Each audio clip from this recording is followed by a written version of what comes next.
Mesdames, Messieurs, bonsoir. Amoureux du sport, je vous souhaite la bienvenue sur le plateau de la Grande Team. Ravi de vous retrouver en ce début de semaine, bien sûr pour notre rendez-vous sportif quotidien. Et avant de démarrer, on regarde ensemble le sommaire. On y va. C'est un programme bien fourni qui vous est proposé en ce premier jour de la semaine. Au sommaire de ce numéro de la Grande Team, le tour d'horizon de l'actualité sportive, c'est dans LGT News. Drogba, cessé au taekwondo, ça fait le buzz. Coupe africaine, ASEC Mimosa, faut-il encore y croire? On en parle dans l'actu. Sans oublier les nouvelles des internationaux ivoiriens à l'étranger, et c'est dans la saga des pros. Excellente soirée sportive en compagnie de Marie-Christine Begré et sa team. Coupe africaine, ASEC Mimosa, faut-il encore y croire? C'est la question LGT de ce soir. Et bien sûr, pour nous joindre, vous avez le téléphone de la 3 dont le numéro est le 27 21 59 93 99, mais aussi vous avez la page Facebook de la 3. Une très belle émission pour ce début de semaine, c'est ce qu'on prévoit. Et bien sûr, je serai accompagné de Roger Stéphane. Bonsoir. Bonsoir Marie-Christine Begré. Jean-Philippe, bonsoir. Bonsoir Marie-Christine. Noël, bonsoir. Bonsoir Marie-Christine. Je ne sais pas pourquoi vous rigolez, mais j'ai une petite idée. Coach Kouadio Georges, bonsoir. Bonsoir la pluie colombe. Oh, comment vous allez, Coach Kouadio Georges? Je vais bien. Grâce à Dieu et grâce à vous. Oh, merci beaucoup. Je suis émue, je suis ravie de vous retrouver, Coach Kouadio Georges, ainsi que vous trois. Voilà, on fera le débrief tout à l'heure du match Barça-Real de Madrid. N'est-ce pas, Roger Stéphane? Oui, on aura évidemment beaucoup de choses à dire sur cette humiliation infligée au Real de Madrid par l'équipe du Barça qui a été sensationnelle hier. Ça a été un match exceptionnel de la part des Barcelonais qui a administré une véritable correction au Madrilène. On en parle. J'ai Stéphane. Noël Boli, ça ira? Oui, enfin, ça ira. Je crois qu'il a jeté un petit peu comment dire, il a jeté un petit peu les tenants de ce beau match.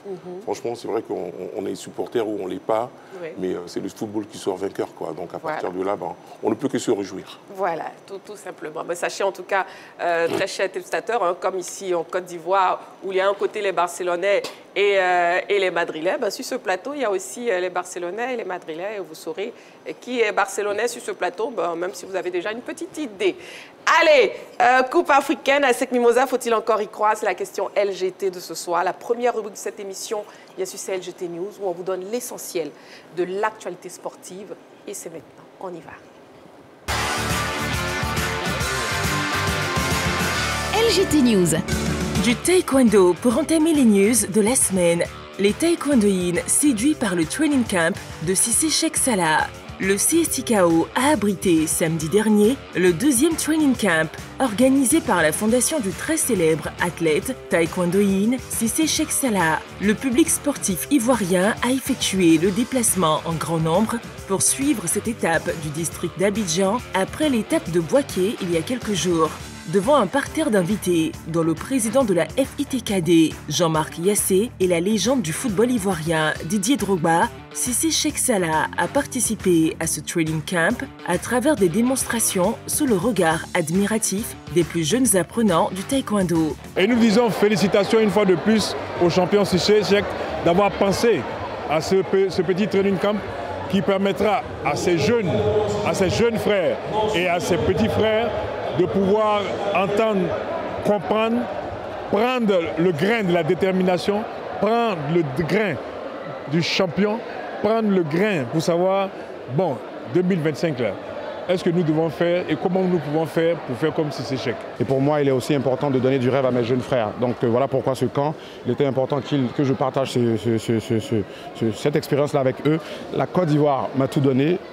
Il est aussi important pour moi de redonner à la Côte d'Ivoire. Et donner à la Côte d'Ivoire, ce sont les jeunes, parce que les jeunes, c'est demain. Et voilà. Football à présent, éliminatoire Coupe du Monde U17 féminine.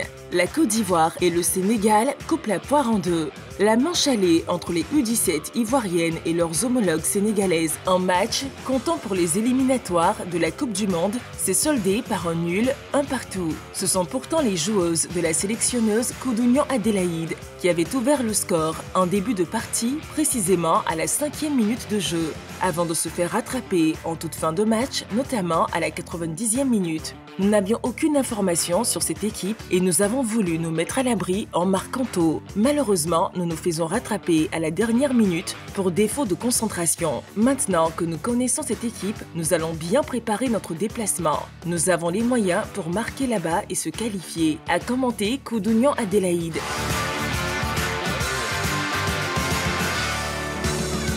Tournoi Ligue des Nations Babi. Plusieurs pays attendus à Abidjan. Abidjan sera le pôle d'attraction de la Ligue des Nations Babi, un tournoi de football organisé par Karim Cissé.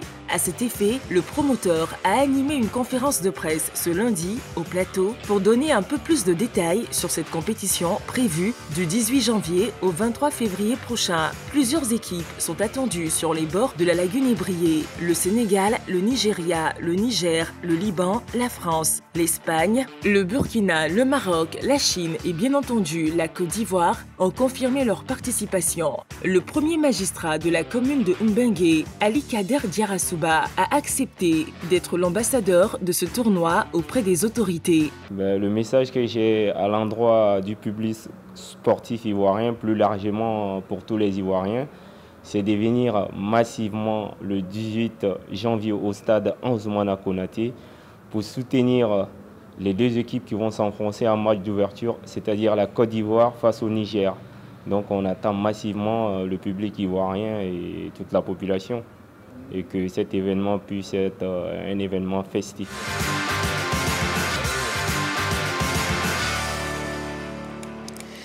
Une autre information pour vous, boxe, Tyson Fury annonce sa retraite. Tyson vient-il de tirer sa révérence pour de bon, comme en 2022, le boxeur anglais a annoncé mettre fin à sa carrière. À l'époque, sa décision avait fait couler pas mal d'encre et il s'était résolu à continuer la boxe 6 mois plus tard. Cette fois, la décision semble plus réfléchie et c'est à travers une vidéo sur ses réseaux sociaux qu'il dit mettre un terme à sa carrière. Salut tout le monde, je vais être court et doux. Je souhaite annoncer ma retraite. Cela a été génial, j'ai adoré chaque minute, a-t-il expliqué. Fury s'en va après son ultime combat perdu en décembre dernier face à l'Ukrainien Oleksandr Usyk. Alexander Usyk. Voilà. Je n'y crois pas à cette affaire-là. Vous n'y croyez pas? Non, il a déjà fait ça une fois. Après, il va revenir parce qu'il perd 2 fois quand même face à Usyk. Sur le championnat du monde, le match aller, il a perdu. Le match retour, il a perdu. Donc, il est peut-être un peu blasé parce qu'il a perdu toutes ses ceintures. Mais il a déjà fait cette annonce une première fois. Il était tombé un peu dans la drogue, dans la dépression. Ouais. Après, il est revenu. Il a fait des superbes combats face à Deontay Wilder. Là, toute l'Angleterre attend son combat face à Anthony Joshua. C'est le combat que tout le monde attend. Je pense qu'il va revenir pour ce combat-là parce qu'il y a beaucoup d'argent à gagner. J'avoue que je n'y crois pas trop, mais bon, attendons pour voir. D'accord, on attendra donc de voir. Oui, Jean-Philippe. Mais quel âge a-t-il déjà? C'est la question qu'il faut se poser. Et qui n'a-t-il pas encore affronté au niveau des lourds? Je pense qu'il a fait le tour de presque tous les lourds. Ces derniers combats étaient plus des combats d'exhibition que de véritables combats pour aller chercher des ceintures. On a vu tendre la main à Francis Ngannou. On a vu face à Usyk. Je pense qu'il a très vite senti la différence de niveau entre guillemets, ce boxeur, je ne dirais pas de la nouvelle génération, mais c'est tout comme. Et lui, je pense qu'aujourd'hui, même si c'est vrai, il y a ce petit bémol sur son probable futur combat contre Anthony Joshua, mais ce sera à voir. Je pense cette fois-ci que ça allait être sincère. Je ne le vois pas en train de faire le même coup à 2 reprises. Je pense que, comme son père a eu à le dire, souvent quand il perd des combats, il déprime et que peut-être pour sa santé mentale, ce serait mieux qu'il arrête véritablement. Voilà, je pense que sur ces derniers combats, Tyson Fury n'a pas pu rehausser son niveau, démontrer qu'il avait la capacité d'être le Fury qu'on a connu des grands soirs. Et si sa décision est vraiment, je dirais, mûrie et acceptée par lui déjà, ce serait tout simplement le départ d'un grand champion. Ok, en tout cas, Tyson Fury annonce sa retraite. On l'écoute avec cet élément. Hi everybody, I'm going to make this short and sweet. I'd like to announce my retirement from boxing. It's been a blast. I've loved every single minute of it, and I'm going to end with this. Dick Turpin wore a mask.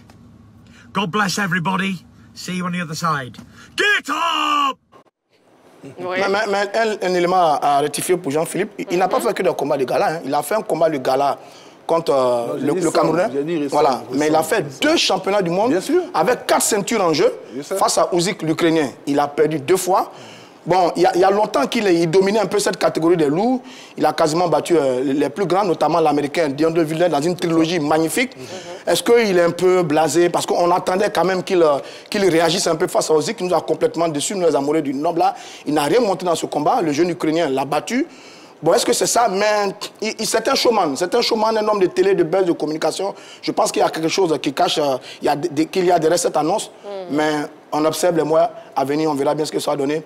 Mais il va manquer un peu la bosse quand même parce qu'il avait un style assez particulier. Assez particulier. Une autre information, amoureux du sport, vous qui nous suivez en direct sur la 3 de 20h30 à 22h, sur votre émission La Grande Team. 13 janvier 2024, 13 janvier 2025, il y a un an, la Côte d'Ivoire organisait la CAN, la Coupe d'Afrique des Nations. Ce 13 janvier 2025 est un jour mémorable pour la Côte d'Ivoire. Une cérémonie d'ouverture riche en couleurs et en émotions, avec à la clé une belle victoire face à la Guinée-Bissau lors de cette CAN 2023, remportée par les éléphants. Retour sur cette belle fête du football ivoirien. C'est bon, c'est bon, c'est bon! Mon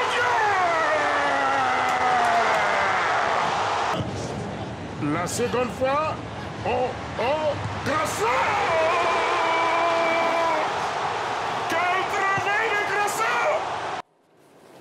Ah, que de beaux souvenirs avec cette belle cérémonie justement d'ouverture. Il y a un an, jour pour jour, la Côte d'Ivoire recevait le monde. La CAN, c'est chez nous. Que de très beaux souvenirs. Oui, enfin, c'est des souvenirs inoubliables. Hein. Oui. Je veux dire, en plus, à la suite de ça, on a remporté quand même ce trophée. C'est vrai qu'au départ, ce n'était pas évident, parce qu'on a bien commencé. Premier match, oui, ce premier match, on a bien tout le monde s'est enflammé, comme d'habitude. Tout le monde s'est enflammé. On nous voyait déjà champion d'Afrique. Et après, on a eu des matchs très compliqués à négocier. On était presque sortis. Hein. Puis, n'eût été l'alignement des planètes. Donc voilà, donc après, on a su retrousser les manches, parce qu'on avait une seconde chance. On a su retrousser les manches et faire face à cette déferlante qui se présentait devant nous. Et puis, on a gagné majestueusement. Et franchement, c'était que des beaux souvenirs. Quoi. Que de très beaux souvenirs. La CAN, c'est chez nous. Oui, coach Kouadio Georges. Oui, la CAN, c'est chez nous. Et c'était une CAN d'émotions. Plein d'émotions, de moments forts. Et on commence une CAN et on ne sait pas où elle va nous amener. Patatras, on arrive, la Guinée équatoriale nous écrase et tout le monde pratiquement est mort. Ils ne sont pas nombreux à survivre. Et Dieu merci, il y a ce règlement qui arrive, qui nous amène et c'est l'apothéose après. On voit des jeunes gens survoltés qui nous ramènent ce trophée inespéré. On dit, et puis dans l'organisation, tout est beau. On voit des pays venir avec des supporters et autres venir embellir notre CAN. C'était une CAN à ne pas oublier, une CAN d'émotion, une CAN de forte chaleur, une grande CAN. Une grande Félicitations à toute la Côte d'Ivoire. Une CAN qu'on n'oubliera jamais, vous l'avez dit, avec le coup de marteau. Et voilà. Ah, oui, quand même, coach Kouadio Georges, on a dansé le coup de marteau. J'ai essayé même de danser, moi. Oui, bon, faites quelque part, on va voir. Allons avec ça. Une CAN inoubliable. Oui, Roger Stéphane. Bon, à l'époque, ce premier match, on avait encore un sélectionneur, on avait Gassé comme sélectionneur. Oui, Gassé était là. Après, la Guinée équatoriale a coupé sa tête. Faye Mess est arrivé, un peu comme une sorte de Messi, et il a fait le job, il a fait le taf. Il est bien entré face à l'équipe du Sénégal. Ça s'est joué au tir au but. Le Sénégal, c'était la meilleure équipe de la phase de poule. Ensuite, on enchaîne face au Mali. C'était le match le plus compliqué. Réduit à 10, en 2 minutes, on renverse la situation. Il y a ensuite la demi-finale face à la RDC, très bien maîtrisée. Et puis la finale et ce but de Sébastien Haller venu d'ailleurs sur ce travail du prodige Adingra. C'était une aventure digne d'un scénario, d'un film d'Hollywood, avec à la baguette Steven Spielberg. Parce qu'on est passé par toutes les sensations. Toutes les sensations. On était au bord de l'élimination, on était au bord on a subi l'humiliation. Après, on gagne la compétition. Il y a eu de la folie dans toute la Côte d'Ivoire, du centre à l'est, à l'ouest, partout. Tous les Ivoiriens unis comme un seul homme ont participé, ont vécu pleinement cette Coupe d'Afrique. Tous nos frères étrangers et voisins qui nous ont visités ont formidablement aimé l'hospitalité du pays. Tout était parfait, l'ambiance, la nourriture, la communication, l'hébergement. Et Patrice Motsepe, le président de la CAF, a bien résumé tout ça. C'est la Coupe d'Afrique la mieux organisée de l'histoire de cette compétition. Bravo tout simplement à toute la Côte d'Ivoire. Bravo à la Fédération ivoirienne de football et bravo aux éléphants de Côte d'Ivoire. Voilà, et puis justement pour ce premier match, pour ce début de CAN, les Ivoiriens n'étaient pas si confiants que ça. Jean-Philippe, déjà, beaucoup se plaignaient du fait que Gassé ait appelé Haller et Adingra qui étaient blessés. Mais finalement, à la fin, on a vu la fin. Mais beaucoup sauf moi, moi je savais de quoi étaient capables ces garçons. Ben, j'ai été quand même privilégié sur ce choix de ces deux garçons, surtout pour Sébastien Haller. Puisque j'ai la chance de côtoyer, je dirais, des membres qui sont très proches de lui. Donc, quand il a été blessé lors de cette rencontre de la Coupe d'Allemagne, la dernière rencontre de l'année avant de rejoindre l'équipe nationale, on a eu un frisson, nous qui étions à Abidjan. Donc, on a commencé à s'appeler tous les uns et les autres pour avoir des nouvelles. Et Sébastien avait d'abord essayé de nous rassurer. Et puis après, le soir, on a eu un message où il disait tout simplement « c'est chaud ». Vous imaginez. Donc, on a commencé à avoir des sueurs froides. Puis, il y a eu la conversation qu'il a pu avoir avec Gassé, où, malgré le fait qu'il savait que ça allait être très juste, Gassé lui avait posé une seule question. Est-ce que tu es sûr que tu pourras jouer la CAN si je pars avec toi? Il a dit oui, je suis sûr, je ferai tout pour être là. Et Gassé qui lui a dit, tu seras là, tu viens. À ce moment-là, le président de la Fédération ivoirienne de football, Idriss Diallo, informé, a demandé au staff médical de prendre toutes les dispositions nécessaires pour que Sébastien Haller puisse venir à cette édition. Son club, le Borussia Dortmund, n'était pas du tout chaud pour ça, mais il a failli même aller au clash avec son club parce que malgré leur avis un peu réticent, il a pris l'avion, il est venu en Côte d'Ivoire et le staff médical des éléphants de Côte d'Ivoire s'est attelé en tout cas à le maintenir sur ses jambes. Il y a eu encore une autre anecdote sur laquelle, bon, au niveau de la fédération, ils n'ont pas voulu qu'on en parle. Je ne ferai l'économie de cette anecdote, mais ce n'était pas du tout facile parce que même son retour sur le terrain était retardé par un autre événement au sein de la sélection. Ce qui a fait qu'il devait jouer contre la Guinée équatoriale. Finalement, il s'est retrouvé sur la pelouse face au Sénégal. Et par la suite, bon, il a fait ce qu'il devait faire. Et ce que je garde en tête de cette compétition, il y a de cela 3 jours, j'ai suivi en différé la rencontre entre la Côte d'Ivoire et le Mali. Et le Mali. Et aussi incroyable que cela puisse paraître, c'est que quand on égalise face au Mali, ce but de Simon Adingra, j'ai des frissons comme si je suis en train de regarder le match en direct. C'est un an plus tard, je savais que l'action allait s'achever par un but, mais j'écoute les commentaires, je vois là. Les images du stade, la tension sur le visage des Ivoiriens. Je regarde le match et je me dis, mais à quand est-ce que cette 89e minute, quand est-ce qu'on va égaliser? Ben écoutez, ça nous manque énormément cette compétition-là.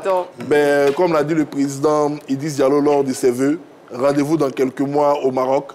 Et puis, on verra ce qui va se passer. En tout cas, comme l'a dit aussi coach Kouadjo sur le plateau, la CAN en Côte d'Ivoire, c'est une CAN inoubliable. La CAN, c'est chez nous, avec à la clé la victoire des éléphants de Côte d'Ivoire. Nous sommes champions d'Afrique. Voilà. Allez, on marque une petite pause. On se retrouve dans quelques secondes. Vous ne bougez surtout pas, amoureux du sport. On se retrouve dans quelques secondes seulement pour la suite de l'émission. À tout de suite.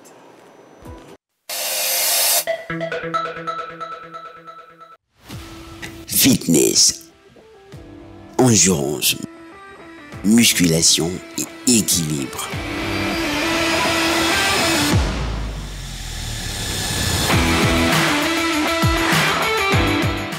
Easy Gym, le rendez-vous des amoureux du sport, à voir sur la 3 du lundi au vendredi à 18h25.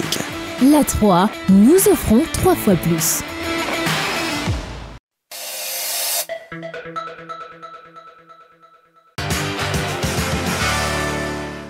retour sur le plateau de la Grande Team, bien sûr le premier numéro de la semaine. Nous sommes ensemble à Amoureux du Sport jusqu'à 22h. Nous sommes en direct sur la 3 et dans quelques minutes, on ouvrira le téléphone pour vous permettre bien sûr de participer à l'émission. Vous pourrez nous appeler au 27 21 59 93 99 pour répondre à la question LGT de ce soir. Coupe africaine, ASEC Mimosa, faut-il encore y croire? Mais bon, avant d'arriver à l'actu de ce soir et même au Sabuzz ce soir, faisons un débrief du Classico d'hier, Barça, Real Madrid.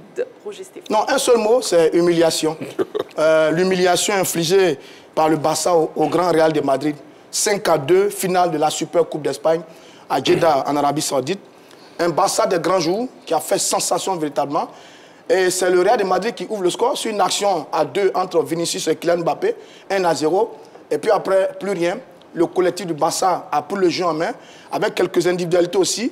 Ce jeune Yamal, Rafinha, et surtout un troisième but d'anthologie. Cette transversale du latéral droit Koundé en direction de la tête de Rafinha, qui place une tête magnifique. Courtois ne peut absolument rien.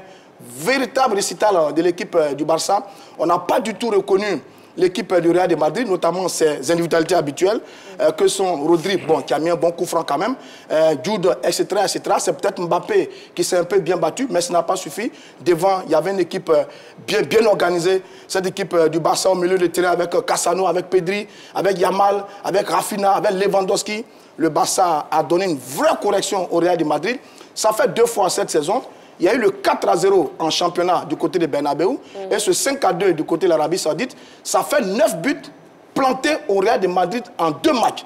Bravo tout simplement aux Barcelonais qui, sur ce match-là, était beaucoup plus fort que le Real de Madrid. En 5 minutes dès le début du match, ils avaient pris la température de l'adversaire.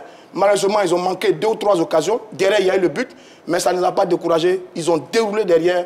Bravo à Yamal et à ses aînés qui ont pulvérisé, c'est le cas de le dire, le Real de Madrid. Mais Roger Stéphane, vous appuyez trop sur les mots. Comme non, c'est-à-dire que c'est un supporter du Milan AC, du Milan AC qui regardait 2 équipes qu'il aime bien aussi, Real Barça. Donc le regard extérieur d'un autre, qui s'appelle notre équipe, j'ai vu du grand Barça. C'est un peu dommage pour le Real de Madrid qui s'est fait laminer, c'est le cas de le dire, mais ça arrive aussi aux plus grands. Les plus grands se font humilier et hier, le Barça a humilié le Real de Madrid. D'accord, merci beaucoup Roger Stéphane. Coach Kouadio Georges, oui. Ben oui, Roger Stéphane a tout dit. Et il a commencé par de grands termes et il termine pour dire que ça arrive aussi aux grands. Voilà. Ça arrive aux grands, c'est ça le football. Et une équipe comme le Real de Madrid est une grande équipe de football du monde. Mais il arrive que par moment, une équipe peut déjouer.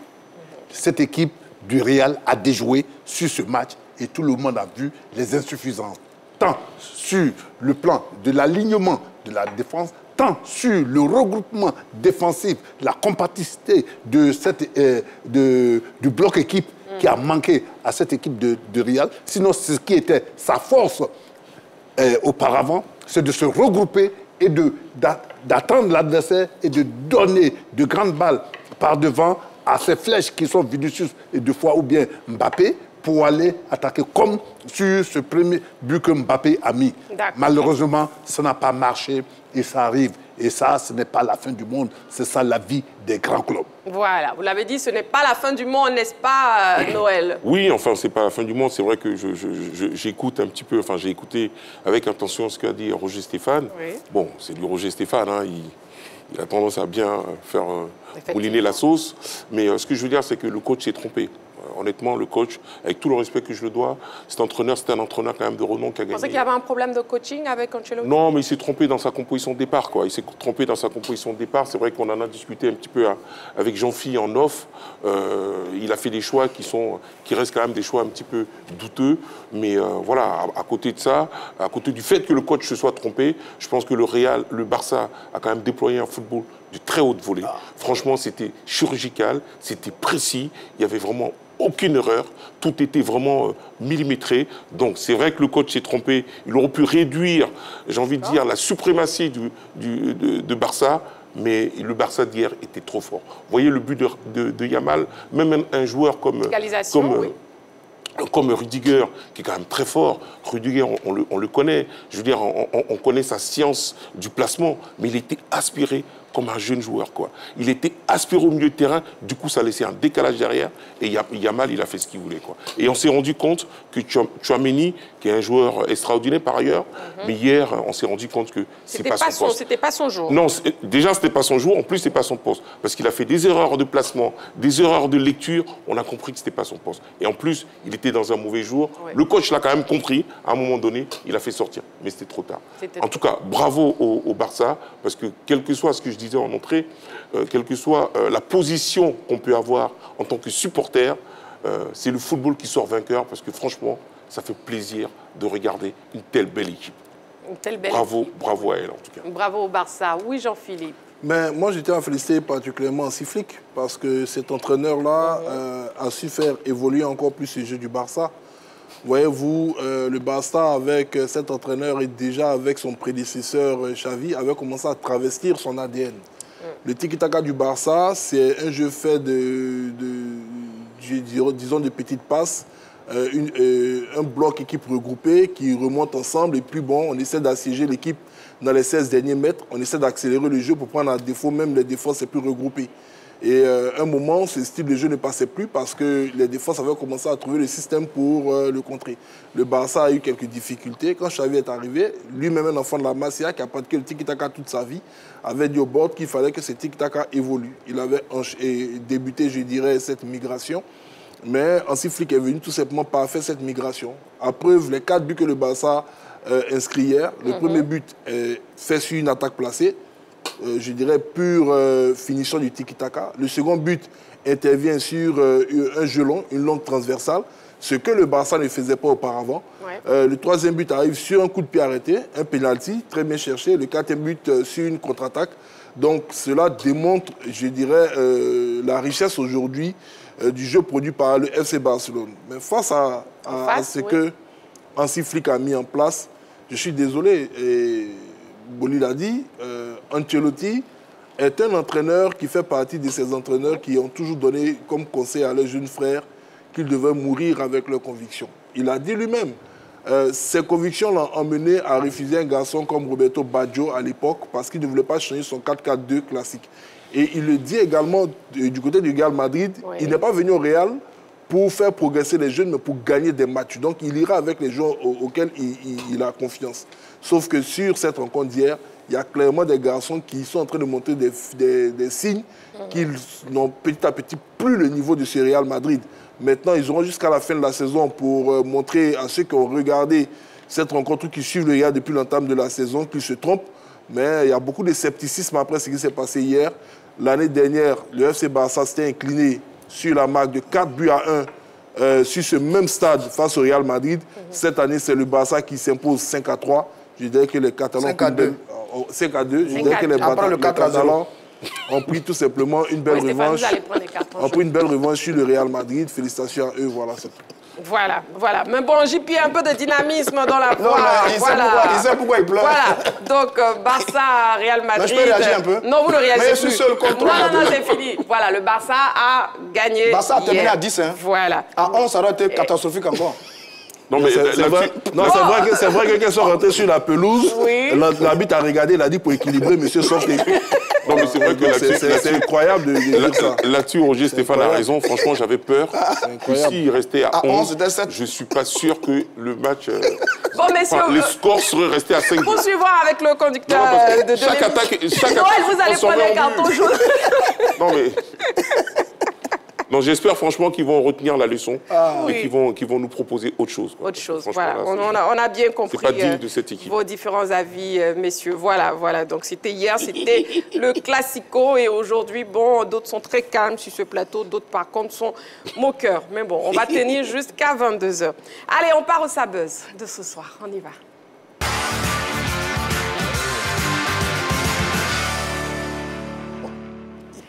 Allez, le Sabuzz ce soir, on s'intéresse à Drogba, la légende Didier Drogba était samedi dernier au CSC Tikao. On regarde l'élément d'abord et puis après on en parle. C'est le buzz de ce week-end. La légende du football ivoirien Didier Drogba a captivé toutes les attentions au CSIKO. En effet, invité au training camp organisé par la star du taekwondo ivoirien Cissé Cheikh Salah, l'ancien sociétaire de Chelsea a gratifié le public d'une petite démonstration. Des enchaînements de coups de pied qui attestent que Didier Drogba a plus d'une corde à son arc. L'ancien footballeur a démontré qu'il sait aussi pratiquer le taekwondo. En tout cas, les taekwondoïnes, venus nombreux à ce training camp, ont su apprécier les gestes de l'ancien capitaine des éléphants, un souvenir qui restera gravé longtemps dans leur mémoire. Voilà, avec ces coups de pied sur le paro que tenait Cissé Cheikh Salah, est-ce qu'on peut dire que Didier Drogba s'est reconverti au taekwondo, Noël? Non, mais je pense qu'il a été meilleur footballeur que quelqu'un du taekwondo, quoi. Comment on dit taekwondo? Taekwondoïne. Oui. Donc je crois que non, bon, là il a été soutenir son jeune frère Cissé Cheikh, qui est notre champion, et je pense que ça doit s'arrêter à ça, quoi. À mon avis, il est plus tout jeune pour faire une carrière dans cette discipline. Mais c'est vrai qu'il a encore, il a quelques jolis coups de pied, mais ça s'arrête là, quoi. Mais ça s'arrête à ça. Ouais. En tout cas, pour l'instant, ça crée le buzz. Oui, coach Kouadio. Oui, on n'a pas dit que Didier irait au combat, mais Didier a démontré que c'est un sportif accompli. Il a pu amener de bons coups de pied. On a vu comment il a pu déhancher, tout ça, frapper, même du point, tout ça. C'est beau, Didier. Félicitations pour tout ce que tu as fait. Jean-Philippe, oui. Il allait soutenir Cheikh Salah, c'est ce que je retiens, c'est tout. Maintenant, bon, il faut le dire, quand tu es sportif né et quand tu as su garder la ligne comme il le fait très bien, ben, je pense qu'il n'y a pas trop de difficultés. Regardez comment il déhanche. Donc voilà, c'est de l'exhibition, je ne vais pas dire exhibitionniste, ce serait un peu péjoratif. C'est une démonstration d'exhibition. Il est allé soutenir, ça fait plaisir aux jeunes qui étaient. Voilà, il s'implique dans les activités qui lui tiennent à cœur. Et c'est une très bonne chose d'avoir soutenu Cheikh Salah. En tout cas, c'est une bonne chose, vous l'avez dit, Jean-Philippe, justement, de voir la légende Didier Drogba soutenir son jeune frère, la star Cissé Cheikh. Non, c'est-à-dire que je vais d'abord féliciter Cissé Cheikh Salah. Parce que ce training camp est un vrai succès quand même. C'était à Boaké et puis ici à Abidjan. Quand une icône s'investit personnellement, intellectuellement et financièrement dans un projet, ça marche très bien. Et ce que fait Cissé Cheikh Salah est bien. Maintenant, Didier Drogba, oui, je vois qu'il a de très bons coups de pied. Mais après, c'est un athlète de haut niveau quand même. Les athlètes de haut niveau, ils ont des aptitudes. Donc, je ne suis pas tout à fait surpris de voir Drogba mettre des coups de pied d'une telle précision et d'une telle puissance. Il a déjà fait au football, d'ailleurs, avec quelques buts avec l'équipe de Chelsea.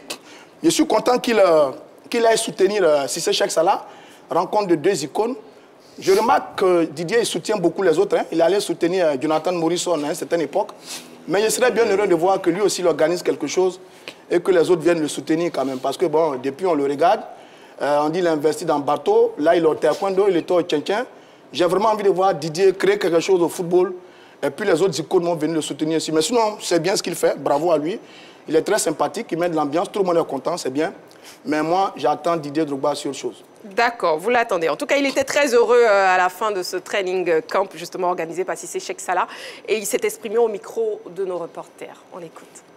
Cette fondation pour encourager les jeunes à la pratique du sport. Ce qui est important pour leur santé, mais aussi à leur partager des valeurs de vie qui sont, je pense, très importantes et qu'on retrouve beaucoup dans tous les sports en général et dans le taekwondo en particulier. Voilà, Didier Drogba qui était donc présent pour soutenir son jeune frère Cissé Cheikh. Et ça fait plaisir à voir et aussi ça crée le buzz. Voilà, allez, la question LGT de ce soir. ASEC Mimosa, faut-il encore y croire? Coupe africaine, c'est dans l'actu. On y va.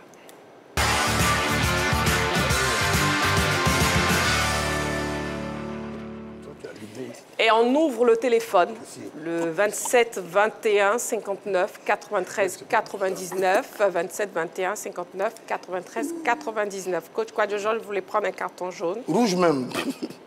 Vous parlez pendant que je parle. Carton rouge. Vous voulez un carton?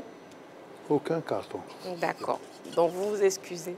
Je m'excuse énormément. Merci. Vous êtes un amour. Oh, franchement, vous êtes trop fair-play. Vous aux mains, vous êtes bien. Vous êtes très bien. Bisous à vous. C'est gentil. Voilà. Donc, on revient à la question LGT de ce soir. Coupe africaine, ASEC Mimosa, faut-il encore y croire? En s'inclinant face au Jaraaf dimanche, l'ASEC Mimosa n'a plus son destin en main dans le groupe C de la Coupe de la Confédération. Bien que des chances de qualification pour les quarts de finale existent, faut-il encore y croire? On ouvre le débat, mais après ce résumé concocté par la rédaction. On regarde. Alors qu'il avait suscité beaucoup d'espoir, le voyage de l'ASEC Mimosa au Sénégal a finalement viré à la désillusion. Les Mimos se sont inclinés devant l'ASC Jaraaf 0-1 dimanche au stade Abdoulaye Wade de Diamniadio à l'occasion de la 5e journée de la Coupe de la Confédération. Incroyablement inexistant en première période, les poulains de l'entraîneur Julien Chevalier ont concédé l'ouverture du score à la 26e minute suite à un corner repris victorieusement à la tête par Abdoulaye Wali. C'est le 5e but encaissé dans la compétition par le gardien Foli Ayayi. Gêné par le jeu direct de l'équipe de la Médina dakaroise et battu dans les duels, le capitaine Zouzou Carlos et ses coéquipiers n'ont pu trouver les ressources nécessaires pour revenir à la marque. Aucune des nombreuses armes offensives des Mimos n'a pu faire mouche. Kankandé Chizungu, Dago Nadré, Ekua Célestin, Salifou Diarasuba et Dibi Béranger sont restés muets. Avec cette défaite, sa 2e dans le groupe C, l'ASEC Mimosa n'a plus son destin en main. Pour se qualifier pour les quarts de finale, les jaunes et noirs doivent battre les Botswanais d'Orapa United dimanche prochain lors de la dernière journée et espérer dans le même temps une défaite du Jaraaf en Algérie face à l'USM Alger. De son côté, en Ligue des Champions, le Stade d'Abidjan n'a pu réaliser l'exploit contre le Al-Ali au Stade Félix Houphouët-Boigny. Les Yéyés menaient pourtant à la mi-temps grâce à un beau but de Saint-Jean-Corée. Malheureusement, ils ont succombé au vague Caïrote en seconde période, concrétisé par un hat-trick de Emam Achour. L'attaquant égyptien a illuminé le Félicia de son talent et enterré les derniers espoirs du Stade d'Abidjan, désormais condamné à terminer la phase de poule à la dernière place du groupe C. Voilà, allez, pour mieux mener notre discussion, très chers amoureux du sport, et aussi vous, messieurs, sur ce plateau, je vous propose de voir le point de la situation dans le groupe C de la Coupe de la Confédération. La poule de l'ASEC Mimosa, après la 5e journée de cette Coupe de la Confédération, on ne va pas se le cacher, les choses vont très très mal pour les jaunes et noirs. Eh bien, l'USM Alger a battu Orapa United 2-1. Jaraaf a pris le meilleur sur l'ASEC Mimosa 1-0. Au classement, l'équipe de l'USM Alger est quasiment qualifiée, on va se dire, avec 11 points. Jaraaf est 2e avec 8 points. L'ASEC Mimosa occupe la 3e place avec 5 points. Et Orapa United qui a fait 2 matchs nuls. Orapa United qui a fait 2 matchs nuls à 2 petits points. Alors pour la prochaine journée, l'USM Alger reçoit l'équipe de Jaraaf en Algérie. Et puis l'ASEC Mimosa ici à Abidjan reçoit Orapa United du Botswana.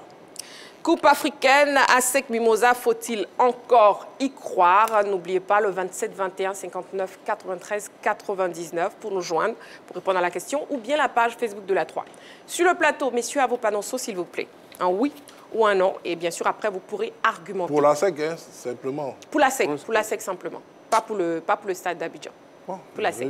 Voilà, donc c'est un non pour Roger Stéphane, tout comme pour Noël Boli. C'est un oui pour Coach Kwadjo Georges et c'est un oui pour Jean-Philippe. Jean-Philippe, on vous écoute. C'est un oui à contre-cœur, hein, je le dis clairement. C'est l'objectivité qui m'emmène à me dire que tant que l'arbitre n'a pas sifflé la fin du dernier match, les 2 derniers matchs entre Ismaël Jaraaf et la SEC Orapa, les jaunes et noirs peuvent espérer un miracle de voir la formation d'Usma jouer crânement la compétition jusqu'à son terme.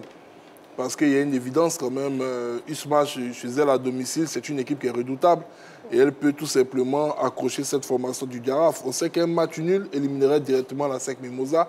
La SEC a impérativement besoin d'une défaite de la formation de Jaraaf et d'une victoire, mais avec au moins 2 buts d'écart hein, pour pouvoir passer devant cette équipe du Jaraaf. Bon.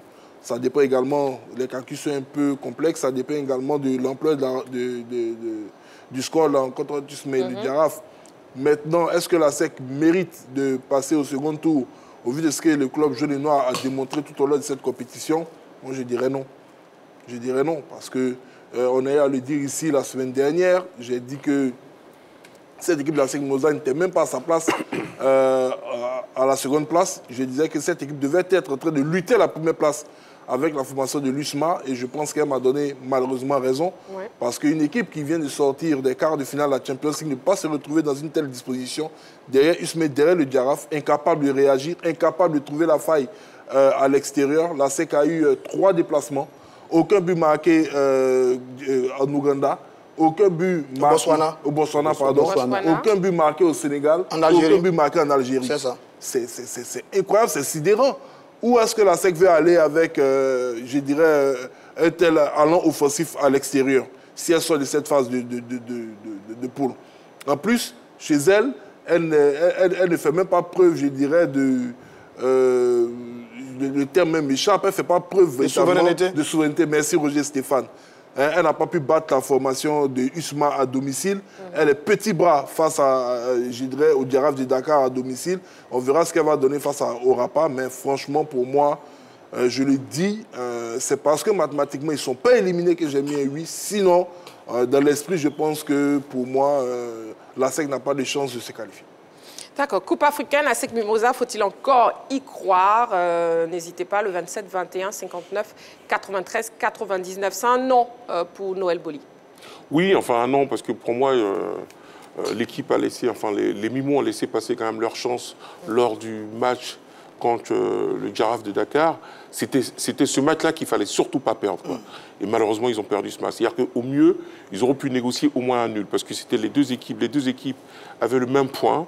Et le fait que le Giraffe gagne, le Giraffe prend de l'avance.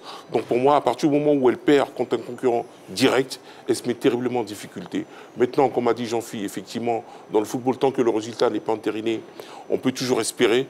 Mais au vu de ce qu'elle a démontré durant tout son parcours en Coupe de la CAF, à mon avis, non, elle n'aura pas la possibilité maintenant de se qualifier. Maintenant, c'est vrai qu'on ne sait jamais. On ne sait jamais, il y a toujours une chance, parce que l'USM Alger reçoit le Giraffe pour le dernier match. Mais voilà, quoi, je veux dire, ils sont déjà qualifiés. Est-ce qu'ils auront la motivation qu'il faudra justement pour mettre tous les ingrédients pour pouvoir gagner ce match avec un écart considérable qui pourra faire l'affaire des Mimos? Mais ça m'étonnerait. Maintenant, on ne sait jamais, on croise les doigts, mais c'est parti très difficilement pour l'équipe de la SEC. Ce qui vous fait donc de donner un non à la question à LGT de ce soir. Mais pourtant la SEC, juste pour souligner ça rapidement, pourtant en championnat, il y a vraiment un regain de forme considérable, quoi. Je veux dire, elle a gagné ses 3 derniers matchs, je veux dire, elle revient bien, mais là, en Coupe africaine, c'est encore un petit peu limite. C'est un peu limite, justement, qu'est-ce qui se passe? Bon, pour l'instant, nous avons un appelant, M. Acré Mathieu. Il nous appelle de Bingerville. Bonsoir, M. Acré. Bonsoir, Marie-Christine. Bienvenue sur le plateau de la Grande Team. Bonsoir. Bonne heureuse année à tout le monde. Bonne année à vous aussi. Merci beaucoup. Voilà, on vous écoute. Amen. Que chacun ait une santé pour nous informer encore mieux en sport. Amen. Merci beaucoup. Voilà, allez, on vous écoute. Je veux participer à l'émission. Allez-y. Pour dire que la résurrection est possible. La SEC. La résurrection de la SEC. La SEC. D'accord. Aucun Ivoirien ne savait que la Côte d'Ivoire allait remporter la CAN. On était presque mort. On est ressuscité. Impossible. Donc, si la Côte d'Ivoire a eu cette résurrection à remporter la Coupe, la SEC, je dis que c'est possible. Et c'est à la SEC de se réveiller. Qui sont dans les mathématiques, c'est à la SEC de se réveiller. À ce dernier match, la SEC gagne ce match et se qualifie. Très bien. Merci. Merci beaucoup, M. Acré Mathieu, qui nous appelait de Bingerville. Merci beaucoup. Voilà. Donc, M. Acré Mathieu est très optimiste. Il dit que la résurrection de la SEC est possible. Si la Côte d'Ivoire a gagné la CAN, la SEC peut gagner ce dernier match et se qualifier pour la suite. Coach Kouadiojol, vous avez donné un oui? J'ai dit oui. Voilà, et on écoute vos arguments, Coach Kouadiojol. J'ai dit oui parce que mathématiquement, la SEC n'est pas éliminée. C'est juste. Et donc, si la SEC n'est pas éliminée, il reste un dernier match qui pourrait être utile pour la SEC, où la SEC peut aller chercher les points qu'il faut, et puis que le poursuivant, le Jaraaf, joue contre l'USMA à Alger. Footballistiquement parlant, cette équipe de Jaraaf n'est pas supérieure à cette équipe de USMA. Donc c'est à la SEC de pouvoir gagner son match ici, peut-être par même 1-0 si cette équipe de Jaraaf perd par 1-0, ils sont en égalité numérique partout, que ce soit en victoire, en nul, comme en match perdu. Et ceci permettra à la confrontation directe entre la SEC et Jaraaf. La SEC a battu le Jaraaf ici 2-0 et la SEC a perdu là-bas 1-0. Donc la SEC, s'ils sont à égalité numérique, la SEC passe. Donc pour moi, la SEC peut passer ce cap. Je parle de ce cap. Je ne parle pas de l'avenir de la SEC dans cette compétition. Voilà. D'accord, coach Kwadjo Georges. Nous avons M. Kofi Mathieu, tu nous appelles de Bateau. Bonsoir, M. Kofi Mathieu. Oui, bonsoir, toute puissante Marie-Christine Degré. Bienvenue sur le plateau de la Grande Team. Merci beaucoup. Je salue tous les membres de la team. Voilà, coach Kwadjo Georges est présent. Hein. Oui, je l'ai écouté vraiment. Oui. Je vois qu'il a la peau dure, mais moi aussi, je suis là. Je ne vais pas le laisser. Bon, on vous écoute sur la question LGT. Monsieur Kofi Mathieu, la SEC Mimosa, faut-il encore y croire? Bon, vraiment, c'est difficile. C'est difficile parce que, malheureusement, c'est devenu le propre des clubs ivoiriens. Oui.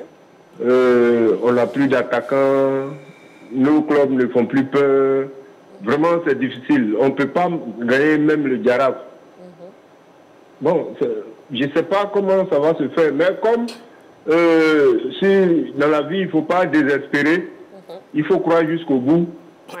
Donc, la SEC doit croire et puis battre l'adversaire du dernier match en espérant que l'USM Alger va battre le Jaraaf pour que la SEC puisse passer. Sinon, en tout cas, moi, je ne crois pas. Moi-même, je ne crois pas. Mais comme au football, tout n'est pas exact. On espère. On espère que la SEC pourra, par miracle, battre ce club-là ici et puis espérer que l'USM batte le Jaraaf pour passer. Mais dans tout ça, le bilan qu'il faut tirer, c'est qu'on doit faire beaucoup d'efforts au niveau de la base.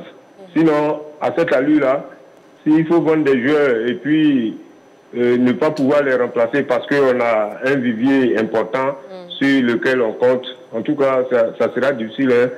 Je ne crois pas qu'on pourra avoir les ASEC, Africa, comme à l'époque où quand on commence un tournoi, on sait qu'on sera au moins dans le carré final.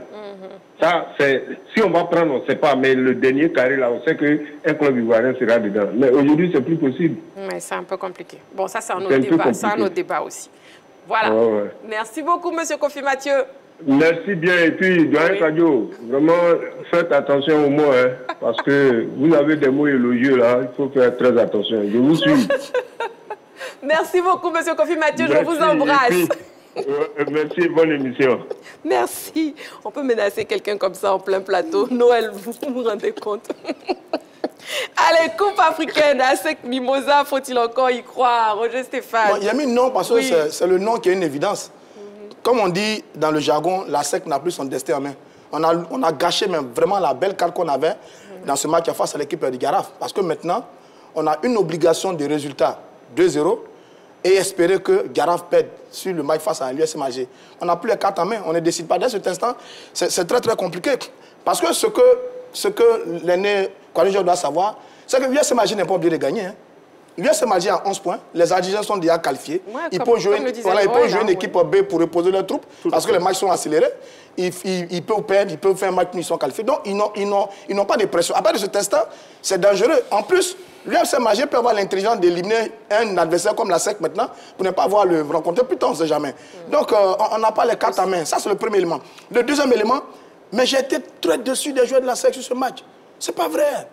On a encaissé à la 26e minute tôt et on n'a pas été capable de revenir dans le match pour égaliser face à cette équipe. En 90 minutes, on n'a absolument rien proposé face à une équipe de Jaraaf qui n'est pas un foot de guerre, qui n'est pas une équipe extraordinaire. Parce que la dernière fois, Julien Chevalier a fait une déclaration dans laquelle il disait que son équipe, ses joueurs n'avaient pas de personnalité. Ouais. Jean-Philippe, moi, on n'était pas content. On dit qu'il ne peut pas faire une telle déclaration, il est défaitiste, il est alarmant, il est démotivant, etc., etc. Mais là, sur ce match, j'ai dit, mais l'entraîneur sait de quoi il parle. Parce que les garçons n'ont absolument rien montré. Sur ce type de match, c'est de se dire, on va au Sénégal, on a un dernier match à domicile face à l'équipe la plus faible de la poule. Ce match-là, on ne le perd pas. Quand on renverse le ciel ou pas, ce match, on ne le perd pas. Dans un terrain vide, on est 11 contre 11, on va prendre un but, on n'est pas capable de revenir. Moi, j'étais tellement déçu des joueurs de la SEC Mimosa ce match que je me dis, qu'est-ce qu'il peut bien faire sur la suite de la compétition? Bon, maintenant, il y a une toute petite chance qui est là, sur le schéma qu'on explique depuis. Est-ce que ça va arriver? Est-ce que ça ne va pas arriver? Mais j'avoue que sur ce match-là, c'est le plus beau gâchis de la SEC cette saison, parce qu'on aurait pu aller arracher au moins un point au Sénégal et être tranquille sur la 6e journée. Malheureusement, on ne l'a pas fait. On s'est mis en danger. On va regarder maintenant le match de nos deux adversaires. Et ça, ce n'est pas fait pour arranger notre équipe. Pas du tout. Nous avons Miss Ewi qui nous appelle de Cocody. Bonsoir, Miss Ewi. Allô? Allô? Oui, allô? Oui, bonsoir, Miss Ewi. Bienvenue sur le plateau de la Grande Team. Bonsoir, Marie-Christine Begré. Oui, bienvenue. Meilleurs vœux à tout le plateau aussi. Merci beaucoup. Merci beaucoup de santé à tous, hein, parce que on en a besoin. On en a besoin.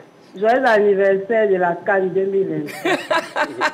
Merci beaucoup, Miss Ewi. Merci beaucoup. Allez, on vous écoute. Ça fait plaisir de vous avoir ce soir. On vous écoute. À SEC Mimosa, faut-il encore y croire? Je suis à SEC dans l'âme. Eh oui. Donc, supportrice de la SEC. Oui. Franchement, c'est difficile parce que c'est vrai, on peut battre au repas. Mais qui dit que UMC AG et Jaraaf peuvent faire un coup pour faire un match nul entre eux, ils sont partis, pour que les deux puissent partir et puis laisser la SEC derrière. C'est dommage pour la SEC. Quand on part, il y a des sachants qui se plaignent de nous pour dire qu'il faut qu'on accuse l'entraîneur. Regardez le match contre l'Algérie ici. Et à quel moment il a fait les remplacements? Toujours la même chose. Il fait les remplacements à 2 minutes, 3 minutes. Les joueurs ne sont pas des Sankara qui rentrent à 3 minutes du match et puis qui font la différence pour l'équipe de la SEC. C'est dommage. C'est dommage pour nous les supporters qui souffrons. On souffre, on va au terrain, on fait des convois, on voyage à Boaké, on voyage ici, par-ci, par-là. Mais est-ce que nos dirigeants nous écoutent? Quand on fait les critiques, qui aime bien châtie bien. C'est pour nous écouter, mais ils ne nous écoutent pas, il faut qu'on leur tête. Ok, on les regarde, on n'a rien à dire. C'est dommage, mais ça sera difficile. Mais comme l'a dit Jean-Philippe, il faut toujours y croire parce que tant que la vie n'a pas fait P, il y a toujours de l'espoir. Voilà, mais c'est dommage pour nos dirigeants. Hein. Je m'adresse à Maître Roger Ounier, au staff, à Julien Chevalier, au directeur, au DGA, vraiment, Benoît You. Qu'est-ce qu'ils font? Tout ça pour ça, on a tous ces infrastructures, là, tous ces entraînements. Moi-même, des fois, je suis à Colbeny, je regarde. Mais qu'est-ce qu'ils font aux entraînements? C'est vrai, les joueurs leur part. Mais si l'entraîneur ne change pas, tout le monde connaît le jeu de Julien Chevalier. Il ne change pas, il ne varie pas. Aïe, oui. Oui. Mais c'est oui, on dit la santé, il faut ménager le cœur, pardon. Non, ne vous inquiétez pas pour moi. Oh là là, je suis très, très, très sportive. Ne vous inquiétez pas. On le sait très bien. Je suis très sportive et moi, je supporte avec la tête. Je ne supporte pas avec le cœur. C'est bien, c'est bien. Ce soir, je viens de manger mon plat, même après la défaite, mais j'ai bien mangé. Merci beaucoup. J'ai bien mangé. Mais c'est oui, on va se laisser. Bisous. Gros bisous, vous êtes formidables. Merci beaucoup, Miss Ewi, qui nous appelait donc de Cocody. Merci à vous, très chers amoureux du sport, de nous suivre chaque soir et de participer à l'émission en nous appelant, en nous écrivant aussi sur la page de la 3. Coupe africaine, à SEC Mimosa, faut-il encore y croire? Bon. Pourquoi est-ce que la SEC a du mal à s'exprimer à l'extérieur? Qu'est-ce qui se passe? Est-ce que c'est un problème psychologique? Moi, je dirais non. Je dirais non. Vous savez, la SEC, dans sa globalité sportive, peut être scindée en deux entités, le staff technique et les joueurs. Le principal reproche qu'on entend ici, ça et là, c'est que oui, l'effectif change d'une saison à une autre. Mais est-ce que le staff technique, lui, il change d'une saison à une autre? Mais c'est lui vient de le dire. 6 ans pratiquement de présence, pas beaucoup de variété dans le jeu, pas beaucoup d'amélioration dans le jeu, pas beaucoup, je dirais, de pratique de jeu de la SEC qui peut surprendre d'année en année, où on sent que tactiquement, l'équipe progresse et les joueurs qui viennent également progressent. Moi, je le disais, je dis, citez-moi 1 ou 2 joueurs qui ont progressé, ne serait-ce que 2 saisons avec Julien Chevalier. Karim Konaté est arrivé, c'était un crack. Sankara, un joueur de fin de match, entre guillemets, un crack. Tous ceux qui ont réussi peut-être à tirer leur épingle du jeu de cette équipe de la SEC Mimosa sont arrivés avec, je dirais, déjà une communication autour qui les présentait comme de très bons joueurs. Moi, je regarde la structuration de la SEC Mimosa aujourd'hui. Sol Béni, comme je redis encore, l'a dit Miss Ewi, est une magnifique entreprise qui génère beaucoup d'argent. Hôtel, comme on appelle, centre je dirais, de plaisance pour des grosses structures privées ici, qui ont leur patron, qui envoient des enfants qui payent. Il y a de l'argent qui rentre, tellement ça rentre. La SEC investit aujourd'hui dans un nouveau centre d'entraînement Borobata. Donc il y a de l'argent. La SEC, comme on appelle, brasse des milliards. Parce que je n'ai même pas parlé de la valeur à la revente du transfert des jeunes qui sortent du centre de formation de la SEC Mimosa. Mais si la SEC Mimosa, comme le dit son board, n'arrive pas à trouver les perles rares, moi je le dis, on ne gagne pas forcément une compétition avec des perles rares. Hein. La SEC a la capacité financière de pouvoir maintenir un effectif de joueurs, entre guillemets, moyens pendant 3-4 saisons. Et ces garçons vont progresser avec l'entraîneur. Ils vont se connaître, ils vont apprendre à jouer ensemble. Il y aura cette solidarité de jeu qui va produire des résultats. On ne peut pas, en équipe première, prendre des joueurs, estimer que d'une année à une autre, ils ont été moyens, on doit les changer. On fait sortir 5 joueurs, on ramène 5. On fait sortir 6, on ramène 5. Et derrière, les meilleurs du centre de formation ne viennent pas se retrouver en équipe première. Les moyens du centre de formation ne viennent rarement pas se retrouver en équipe première et puis espérer réaliser, je dirais, de grands résultats. On regarde les adversaires de la SEC, mais je ne vois pas des Messi chez les adversaires. Je ne vois pas des Cristiano Ronaldo, ni de Lamine Yamal ou bien de Mbappé. Ils sont pratiquement tous au même niveau de jeu. Donc, qu'est-ce qui ne va pas réellement? Si à un moment, on a fait le diagnostic pour dire que les jeunes ne sont pas bons, au bout de 6 ans, qu'est-ce qu'on doit dire également du staff technique? Donc, il faut porter une réflexion assez poussée du côté des jeunes noirs pour expliquer cette déconvenue. Moi, je ne parlerai même pas de frilosité à l'extérieur. J'ai donné les chiffres de la SEC Mimosa. Incapable d'inscrire un but, comme on appelle, à l'extérieur. Est-ce que le style de jeu, le système de jeu de l'entraîneur permet à l'équipe offensivement de se créer beaucoup d'occasions? Gros point d'interrogation. D'accord. Parlons du staff technique, justement, l'entraîneur de la SEC Mimosa, Julien Chevalier, s'est exprimé en conférence de presse d'après-match, propos recueillis par les médias du club jaune et noir. On l'écoute. On en tire qu'on n'a plus le destin entre nos mains, c'est tout. C'est une déception aujourd'hui. On a montré trop de limites sur cette rencontre, et ce qui nous met en difficulté maintenant. Rien n'est terminé, il reste un match pour les 4 équipes de la poule.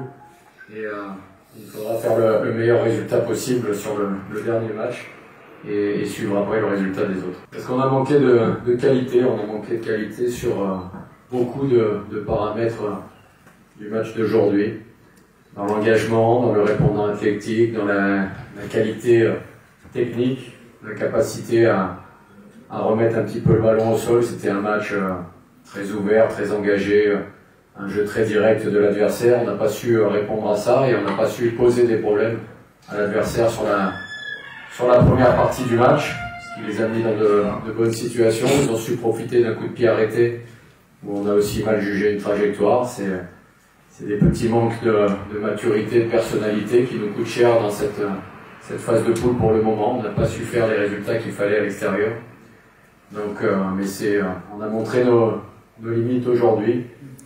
C'était assez décevant, et même après sur la deuxième partie du match où l'adversaire s'est un peu recroquevillé, on n'a pas su mettre la qualité nécessaire pour revenir au score. Il y a eu quelques situations, mais trop peu de situations bien jouées. Les meilleurs ont été en fin de première période, après l'ouverture du score, et en deuxième partie on a été trop inoffensif et on a manqué trop de précision pour revenir. C'était donc le coach Julien Chevalier, coach de la SEC Mimosa, qui s'est exprimé en conférence d'après-match. Impression après ses propos, Noël Boli? Enfin, on a toujours l'impression qu'il dit les mêmes choses, quoi. On a toujours l'impression qu'il est surpris de l'adversaire. On a toujours l'impression qu'il n'y a pas un travail en amont qui s'effectue. C'est vrai qu'on l'écoute une fois, on a l'impression qu'on l'a écouté 100 fois, quoi. Donc, à un moment donné, comme dit Jean-Phi, il faut peut-être revoir s'il n'y a pas possibilité d'aussi renouveler le staff technique. Bon, je n'ai pas les compétences pour le dire, mais je dis, il faudra peut-être qu'on ait cette réflexion-là. Moi, je suis quand même surpris, au-delà de sa conférence de presse, je suis quand même surpris de voir une équipe comme la SEC d'Abidjan, qui est considérée quand même comme le club le plus riche en Côte d'Ivoire, qui est toujours en train de végéter dans des profondeurs du classement, même en championnat, qui joue la Coupe CAF contre des équipes qui ne sont pas quand même des foudres de guerre, mais qui restent quand même toujours en queue le peloton. Je me pose la question, quoi. J'ai dit, soit il y a un vrai problème de politique sportive. En fait, il faut vraiment tout remettre à plat et se poser des vraies questions, quoi. C'est pas normal. C'est un peu comme si, tout à l'heure, on parlait du Barça ou du Real. C'est un peu comme si ces deux grosses équipes en Espagne, végétaient dans les profondeurs du classement et jouaient des coupes, non pas des coupes de Ligue des Champions, mais des coupes de Ligue Europa, quoi. À un moment donné, il faut se poser des vraies questions parce que la SEC est quand même le club le plus riche de Côte d'Ivoire. Donc, c'est quand même pas normal qu'elle se retrouve là, quoi. Pour moi, elle devait être en Ligue des Champions et titiller les gros de la Ligue des Champions. Jouer contre le Jaraaf et perdre un match contre le Jaraaf, que je respecte tout à fait, hein. Oui. Je veux dire, à un moment donné, on se pose des questions, quoi. Donc moi, le discours du coach, je le respecte entièrement, mais franchement, c'est un petit peu fatigant. Et j'espère qu'à un moment donné, on remettra tout à plat et on se posera les vraies questions. Je pense que le discours de Julien Chevalier est un aveu d'impuissance. Parce qu'il répète ça à chaque fois. Il est en train de nous dire que son équipe n'a pas le niveau, que son équipe ne peut pas jouer et élever son niveau de jeu. Son équipe ne peut pas gagner un certain adversaire. Son équipe n'est pas capable, ses joueurs n'ont pas de personnalité. Il est en train de nous dire ça. Bon, il avoue que il est incapable. Avec ce groupe-là, il est incapable. Parce que quand même, il y a 2-3 saisons, la SEC avait voyagé sur la question de voir à l'extérieur. La SEC partait gagner à l'extérieur. Ils ont gagné des matchs à l'extérieur, mais sur le match face à Tenguet, etc., ils savaient voyager. Mais là, qu'est-ce que vous avez depuis le début de la saison dans cette équipe de la SEC Moza? Vous avez Doumbia, Sako, Amoussou, Kakonde, Dagrou, Razak. Mais ce n'est pas un groupe pour aller gagner l'USM Alger. Regardez l'équipe de l'USM Alger qui vient. Elle a des internationaux. C'est une équipe, elle est en difficulté, elle encaisse un but, elle reste dans son match, à l'expérience, au bon moment, elle égalise. Regardez l'équipe du Al-Ali qui est venue jouer face au Stade Abidjan. Elle encaisse 1-0. Seconde période, elle lève le niveau de jeu parce qu'ils ont des joueurs pour, il y a l'effectif pour. Okay. L'effectif de la SEC, je le dis depuis le début de la saison, c'est un effectif qui est inquiétant. Le résultat qu'on voit là, il est tout à fait logique en raison de la qualité des joueurs qu'on a dans cette équipe de la SEC Mimosa. Ceux qui interpellent les dirigeants, ils n'ont pas tort. Parce que même en début de saison, quand on a demandé aux dirigeants de la SEC Mimosa, quels sont vos recrues? Ils ont dit les recrutements vont se faire connaître. Généralement, quand vous recrutez un joueur en tant que dirigeant, vous êtes fier d'en parler, de le présenter, de le vendre parce que c'est un joueur de qualité. Mais ils ne l'ont pas fait cette année. Il n'y a pas de gros joueurs. Amoussou, le Benoît qui est arrivé, il est en dedans. Kakonde sur le front de l'attaque, je ne vois pas grand-chose. Donc, je pense que c'est l'effectif. La SEC n'a pas une bonne équipe cette année. Il faut qu'on le dise franchement. On n'a pas une bonne équipe, c'est un peu dommage. Et le résultat est là, incapable d'aller gagner au Rapa, incapable d'aller faire nul au Sénégal, même si en Algérie on peut perdre, mais pas 3-0. Je pense que les joueurs n'ont pas un certain niveau par rapport à la Coupe d'Afrique. Nous terminons avec l'avis de coach Kouadio Georges assez rapidement. Oui, coach Kouadio Georges. Moi, je pense que l'entraîneur met en place la politique sportive du club. Et donc, il y a un monsieur qui est au-dessus du club qui met une politique et l'entraîneur ne fait que exécuter. L'entraîneur, quand tu parles d'un aveu, c'est vrai, d'un aveu d'impuissance, Chevalier protège bien l'équipe et des fois même ses joueurs. Sinon, quand on voit chaque année, il faut changer de joueurs, il faut en vendre et puis faire venir des joueurs moyens et essayer de les former, c'est fatigant. En tant qu'entraîneur, c'est pas possible qu'il puisse... on ne crée pas un Messi tous les matins, on ne crée pas un Zidane tous les après-midi, on ne crée pas un Ronaldo. C'est un processus qui se fait jusqu'à un certain temps et on a une bonne ossature. Donc, pour moi, tirer à boulet rouge sur l'entraîneur, je pense que c'est vrai que ça fait 6 ans qu'il est là. Mais c'est vrai aussi que ça fait 6 ans qu'on change chaque fois l'effectif. Et donc, ce n'est pas un magicien, c'est un technicien qui a des éléments et qui travaille avec eux pour avoir un résultat bien déterminé. D'accord, coach Kouadio Georges. Pour coach Quadjor. Julien Chevalier n'est pas du tout un magicien, c'est un technicien. On voit la solidarité, on voit la solidarité des entraîneurs. Effectivement. Coupe africaine à Sec Mimosa, faut-il encore y croire? Écoutons l'avis du public sportif ivoirien. Comme on le dit, hein, l'Ivoirien ne doit jamais se désespérer. Impossible n'est jamais ivoirien. Donc on croit toujours à la SEC. Ils ont encore de bons joueurs comme Salifou Diarasuba. Donc on va croire jusqu'au bout. Bien sûr, il faut croire à la SEC, parce que la SEC, mais c'est l'équipe, quand on ne croit pas, ils nous font des surprises. Mais je vais bien dire que la SEC, depuis le temps, le football en Côte d'Ivoire ici, la SEC a été toujours devant des choses. Hein.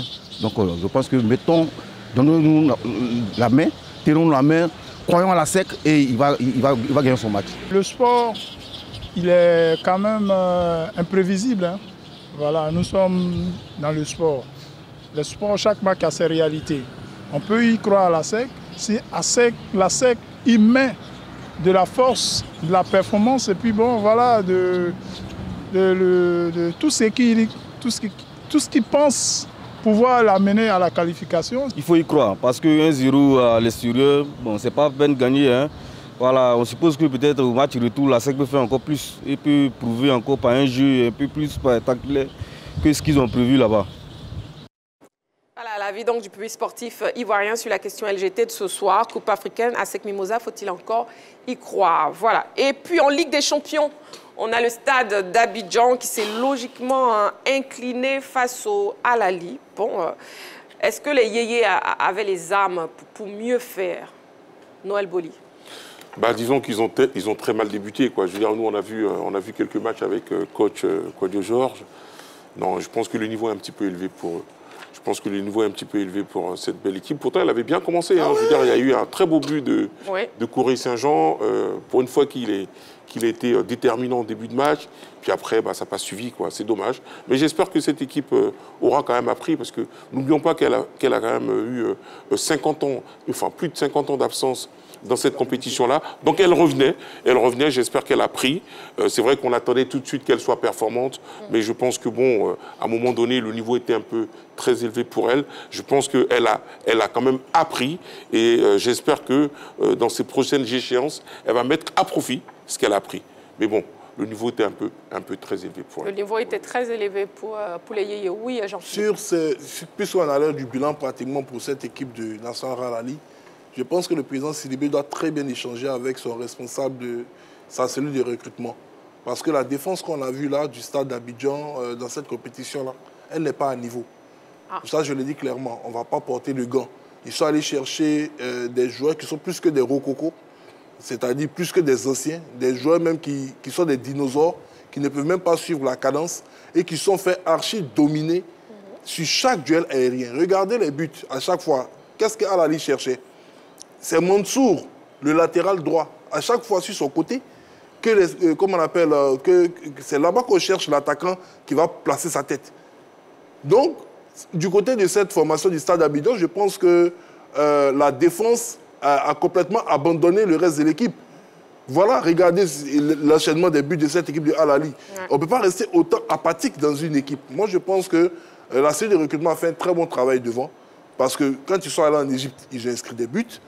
Ici, face au Al Ahly, on a vu de très bonnes choses au niveau de la division offensive. S'ils ont les moyens de garder un garçon comme Corée, même au milieu des terrains E6, de pouvoir garder un garçon comme Assalé, en tout cas ceux qui jouent devant, s'ils ont la possibilité de les garder, que ces garçons-là arrivent à très bien combiner, à mieux se connaître, cette équipe va pouvoir faire mal dans les années à venir en compétition continentale. Mais du côté de la défense, je pense que Drissa mérite d'avoir de bien meilleurs hommes devant lui. Oui, non, c'est-à-dire que le stade avait deux visages dans ce match-là. Il y a eu le visage de la première période, qui était vraiment très bien, parce que tout ce qu'on a demandé aux joueurs, dans ce match-là, c'est ce qu'on a eu. Une équipe révoltée, engagée, surmotivée, qui voulait faire un résultat. Les Égyptiens, sur les 20 premières minutes, nous ont dominé, mais après, les stadiers se sont bien repris, jusqu'à ce que Corée mette ce super but avec cette frappe en roule. Donc, en première période, il y avait une très belle équipe du stade Abidjan qui a joué égal-égal avec la formation du Al Ahly. Il y avait des garçons qui étaient vraiment déterminés. Et puis, en seconde période, il y a 2 remplacements effectués côté égyptien. Après, le stade s'écroule. Maintenant, le sentiment que j'ai, c'est que ce que les stadiers ont produit, ils ne pouvaient le faire qu'en 45 minutes, ils n'étaient pas capables de le faire à 90 minutes. À 90 minutes, vous avez le Al-Ahly qui a compris que, attention, une équipe qu'on a battue à l'aller 4-2, mais qui est révoltée, à nous de relever un peu le niveau de jeu. Ils l'ont fait, ils ont planté 3 buts, ils sont plus forts que nous. Mais j'avoue que c'est une belle campagne pour le Stade Abidjan. Moi, les dirigeants du Stade Abidjan n'ont pas rougi. C'est une très belle campagne parce que c'est une campagne qui va rendre cette équipe du Stade Abidjan beaucoup plus forte pour les jours qui arrivent. Et ça, c'est très bien. Mais sinon, les 45 premières minutes étaient parfaites. Malheureusement, un match de football, c'est 90 minutes. En face, il y avait le Al-Ahly qui avait son vécu, ses joueurs, ses armes et qui a fait la différence à la fin. Dommage pour les Bleus-Rouges. Dommage pour les yéyés. Oui, coach Georges, dommage pour les yéyés. Oui, il faut le dire que moi, je n'analyse pas cet avant-dernier match, mais j'analyse toute la compétition du Stade d'Abidjan. Et le Stade d'Abidjan a appris. Énormément. Le Stade d'Abidjan n'est pas venu chercher ce trophée. Le Stade d'Abidjan est venu vraiment apprendre réellement et se poser à la fin de très bonnes questions. Que faut-il faire après que nous ayons constaté que la défense du Stade d'Abidjan est la plaie de cette équipe-là. Donc, il faut pouvoir trouver des joueurs qui vont venir compléter certains qui sont là et avoir une très bonne formation pour que l'année prochaine, le Stade ne répète pas les mêmes fautes. C'est tout, il faut se poser les bonnes questions et l'entraînement qu'il faut pour que ce Stade-là ait une très bonne défense. Jouer en équipe ensemble. Par moment, j'ai vu cette équipe du Stade avec un seul défenseur contre 3-4 Égyptiens. Ils vont où avec cela? Ils vont où avec cela?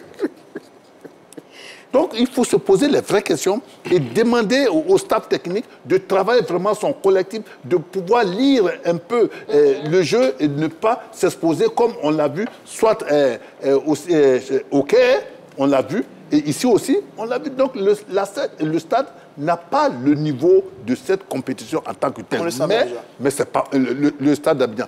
Mais ce n'est pas un problème du tout. Ce n'est pas un problème. Il faut se poser les bonnes questions pour pouvoir trouver les solutions afin que le Stade fasse un pas vers l'avant. Très bien. D'accord, très bien. Nous voyons déjà le point dans le groupe C de la Ligue des Champions. La Ligue des Champions avec le Stade d'Abidjan, Al-Ahly.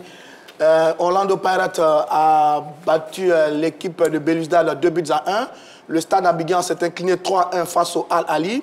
Au classement, Orlando Pirates est en tête avec 11 points. Ils sont quasiment qualifiés.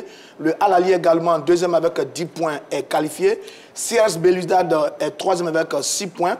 Et puis le Stade d'Abidjan a un petit point dans cette poule au niveau de la Ligue des Champions. Voilà. Pour la prochaine journée, est-ce que vous avez vu? Oui. Al-Ahly reçoit Orlando Pirates. Ça va être le match pour la première place de cette poule. Et puis l'équipe de CS Belouizdad reçoit le Stade d'Abidjan. Ça aussi, ça va être un match assez difficile pour le Stadiste. Mais enfin bref, ce sera la 6e et dernière journée de cette phase de poule de la Ligue des Champions. Fin de l'actu de ce soir. Nous allons passer à la dernière rubrique de l'émission de ce soir. Et c'est Saga des pros. On y va.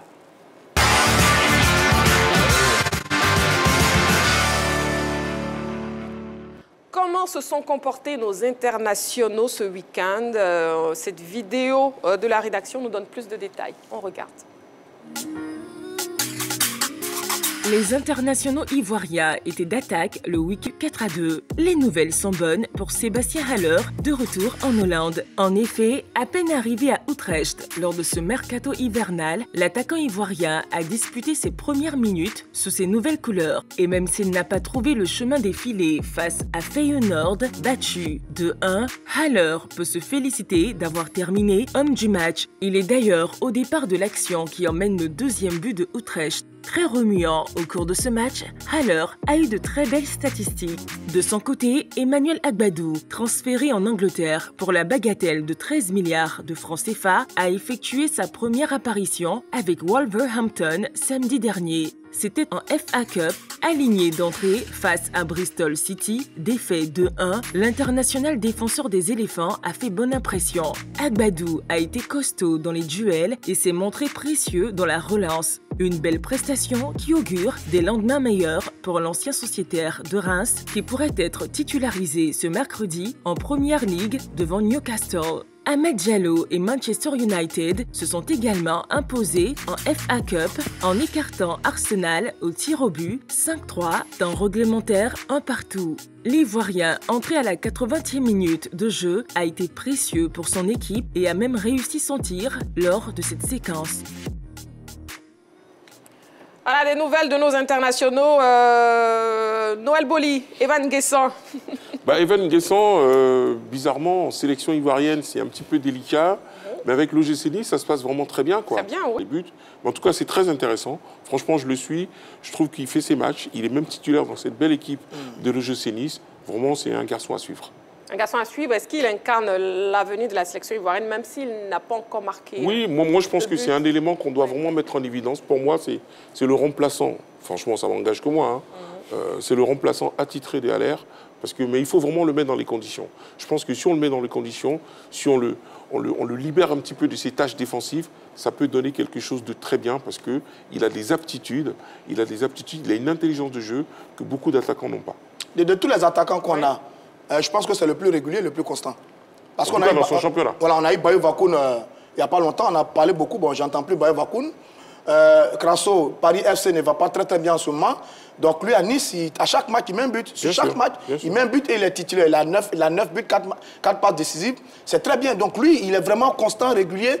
Maintenant, en sélection, je pense qu'il n'est pas étudié à son poste. En sélection, on le fait jouer ailier et couloir. Ce n'est pas son style. Là, il est avançant, numéro 9, dans l'axe de l'attaque de Nice. Il met des buts. Je pense que Fayemed devait peut-être penser à son repositionnement, le placer comme il a placé Bayo Vakoun sur sa dernière sortie, le placer comme il place Sébastien Haller, le placer comme il place les autres, d'éviter le mettre sur l'aile. Ce n'est pas son poste de prédilection. C'est pour ça qu'il n'a pas encore brillé vraiment avec les éléphants. Mais sur ce qu'il fait en club, c'est le plus constant, c'est le plus régulier. C'est peut-être le meilleur attaquant ivoirien avec Amad Diallo en ce moment. Oui, coach je suis Guessant. Oui, Guessant, il brille dans son club. C'est un très bon avant-centre. Et comme l'a dit Roger Stéphane et puis Boli, ici, en Côte d'Ivoire, il n'est pas réellement à son poste. Il joue sur les côtés, il fait un travail défensif énorme. Et il est utile aussi quand il fait ce travail. Il est utile. Donc, pour moi, il faut le repositionner, il faut le remettre dans l'axe, mais ne pas lui demander de ne pas avoir des tâches défensives. Tous joueurs aujourd'hui, tous les joueurs modernes sont tenus d'avoir les deux rôles. Ils sont offensifs, ils ont des tâches défensives, ils doivent le faire. Mais quand il est dans l'axe, il excelle parce qu'il a un bon timing. Vous voyez ce but qu'il marque, il est bien positionné, il monte, il frappe comme Basile Boli. Il a marqué, ça fait combien d'années déjà? Il faut pouvoir le repositionner et voir ce qu'il va apporter. D'accord. Oui, Jean-Philippe. Moi, je pense qu'il a, dans ses débuts en équipe nationale, Faye s'est très bien mis dans l'axe. Moi, je pense que le problème de Evan Guessant, c'est de se tropicaliser un peu. Voilà, son style de jeu peut-être ne s'est pas encore tropicalisé, c'est pas encore adapté à l'atmosphère du football africain. Vous voyez, quand Bayo Vakoun joue, il joue à l'africaine, il joue à l'ivoirien. Quand il vient ici, nos neufs ont un style particulier. Ce sont des battants, ce sont des, comment je puis dire, des pitbulls entre guillemets. Et si Guessant est trop tendre dans cette position de neuf, il ne pourra pas. Il est tendre. Il est tendre. Et il a tellement envie de bien faire souvent qu'il fait mal. Moi, je me rappelle encore, j'étais au stade Laurent Pocou de San Pedro, de ce raté incroyable, où il avait le but devant lui. À chaque fois qu'il a envie de marquer, j'ai eu l'impression qu'il a une bouffée d'adrénaline qui l'amène à faire des mauvais gestes. À Nice, c'est son jardin. Peut-être qu'il est un peu plus calme, il est un peu plus posé quand il joue, mais je suis sûr que ça va finir par venir. Moi, je sais que Faye l'a utilisé en neuf. Ça ne passait pas en neuf. Pour ne pas le griller, il l'a mis sur les côtés parce qu'il a une très bonne vitesse. Maintenant, dans son club en neuf, il montre de très bonnes choses. Donc, il est évident que s'il revient, il pourrait avoir sa chance dans cette position, même si Bayo Vakoun a démontré de très belles choses ces dernières. D'accord. Et des nouvelles de Haller qui a disputé ses premières minutes sous ses nouvelles couleurs et a même été l'homme du match. Vos impressions, Noël? Il a été l'homme du match. Enfin, il a été l'homme du match. Ah bon, il a marqué des buts? Oui. Non, il n'a pas marqué des buts. Il a été utile. Oh, Noël, vous allez prendre un carton. Il est entré en cours de jeu. Il est entré en cours de jeu. Haller, il commence, enfin, je ne sais pas, parce que bon, c'était quand même difficile pour lui en Espagne. Bon, là, il retrouve un club qu'il connaît, un environnement qu'il maîtrise. Je pense qu'on va le laisser le temps de s'acclimater. S'il a été l'homme du match, c'est très bien.